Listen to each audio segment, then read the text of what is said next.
Mheshimiwa Waziri, nilipofika kwenye mkoa huu hadithi ni nyingi, maelezo ni mengi, na sababu za watu kushindwa kutekeleza ahadi walizozitoa ni mengi, lakini tosha kusema Mungu wetu mwaminifu.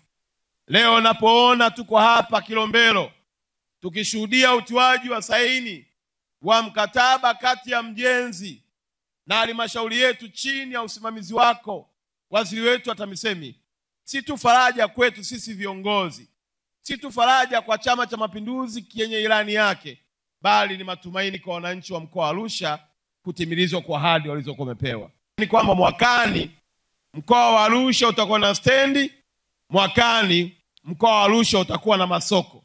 Na hapa niseme kidogo, Mheshimiwa Waziri, juzi maneno yalikuwa mengi sana pale bungeni. Maneno hayo yalikuwa ya kukukatisha tamaa wewe na wizara yako ili uwe kinyume na watumishi wa umma, alafu miradi hii ibaki kuwa tena historia. Mradi wa stendi na wa soko ni ya muda mrefu, lakini ulitafutiwa kila namna ya kubadilishwa mawazo ili useme usimame kidogo.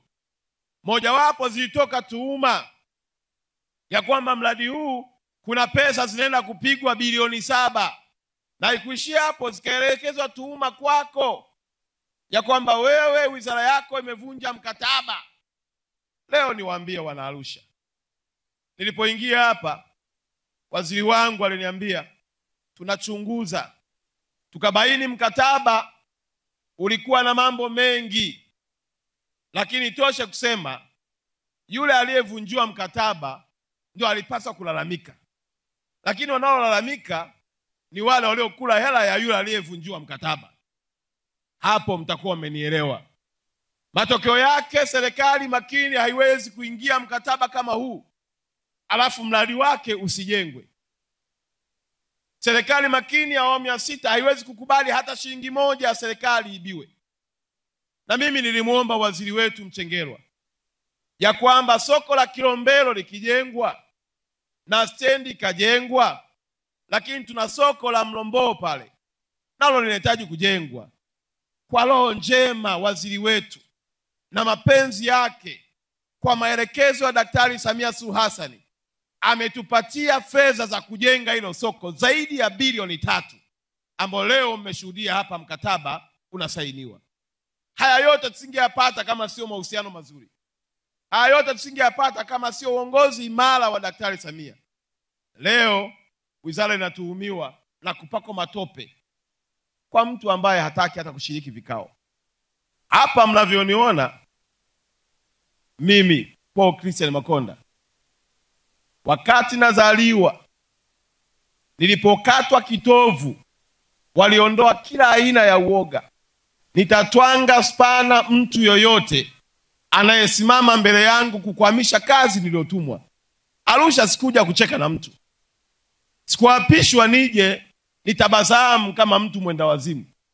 Niliapishwa nije nifanye kazi ya kuwasimamia watumishi wa umma na mipango iliyopangwa na serikali chini ya ilani ya Chama cha Mapinduzi itimie. Jengo hili ni moja ya jengo ambalo wako watu tu wamejaliwa na wameumbwa kwa ajili ya kuharibu mambo tu. Yaani mtu wa namna hiyo hata akija kwenye harusi yako chakula kitapungua tu. Yaani hata ukisahau kitu sebleni kitapotea tu. Yaani wako watu ambao wapo tu kwa ajili ya uharibifu tu, ambao hawakutaka kuona historia hii inaandikwa ya jengo la utawala wa jiji la Arusha. Na kwa kuwa Mheshimiwa Waziri, mimi nimetoka kwetu Usukumani, nimeaga. Nimeombewa kwa dua zote. Na nilipokuwa mwenezi nilipita kwenye mikoa 23. Nimepewa kila aina ya baraka kwa makabila yote. Arusha haiwezi kunishinda. Usingesimama imara, ili jengo lisingeendelea kujengwa. Ulisimama imara, ukatetea, ukatuma tume yako hapa, ikaje kapata ukweli. Bunge chini ya spika wetu mahiri Tulia akahoji maswali ya msingi ambayo hata vijana walioko sokoni na bodaboda wangepiga zile hesabu, wangejua kuna mtu mmoja hajawahi kufaulu wakati anasoma. Unajua unaweza kuhudhuria kusifaulu. Lakini haya yote yametokana na umahiri wako na uwezo wako mkubwa wa kutetea wananchi wa jiji la Arusha na hasa wananchi ambao wanakuja kutafuta huduma. Mheshimiwa Waziri, nisiongee mengi, ni furaha tu. Furaha ikizidi unaweza ukaongea sana, na mimi kwa sababu furaha imezidi natamani kujizuia, ili siku moja Mungu akikujalia uje hapa, hatujui utakuja na njia gani, lakini najua utarudi tena, uje ulione jengo hili watumishi wakilitumia na wananchi wa jiji la Arusha wakiwa wanapata huduma. Maelezo tumeyapata. Watanzania walikuwa hawajui jengo hili ni jengo ambalo lina lifti mbili. Lina ukubwa wa square mita za jengo letu 11,000, na juu kule kwenye terrace unatengenezwa ukumbi wenye ukubwa wa square mita 1,100 wenye uwezo wa kubeba watu 500 kwa wakati mmoja. Lina migahawa, lina sehemu zote za kutunza mitihani.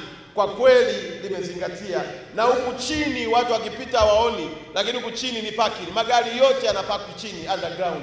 Arusha ndio ya kisasa ya watu wajanja wanaotaka maendeleo. Mheshimiwa Waziri, huu mkoa huu tumeufanyia maombi tarehe 9 mwezi wa 12 mwaka jana, na maombi yameanza kujibu. Na moja ya maombi yetu, Msaikimea atakumbuka, tulikuwa tunamuomba Mungu wale wote wanaochonganisha watu, wale wote wanaofitini, wale wote mafanikio yao ni ya nguvu za giza kwa waganga wa kienyeji, Mungu tunaomba uwaanike hadharani.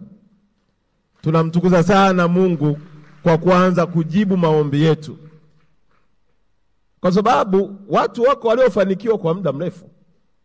Watu wamepigishwa shoti unamkuta mtu ni mnene kuanzia kiunoni kupanda juu. Unajiuliza hii ni nini? Unafikiri labda chakula anachokula, kumbe ni mchanganyiko wa mawazo, hata digestion haifanyiki vizuri. Kwa watu wamepigishwa shoti kweli kweli. Lakini juzi kuona kuna waziri anasimama na kusema hebu twende taratibu. Watumishi hawa wasionewe, wasitumiwe kwa mlango wa kisiasa na kuharibu integrity yake. Ilikuwa ni kauli ya faraja kubwa sana.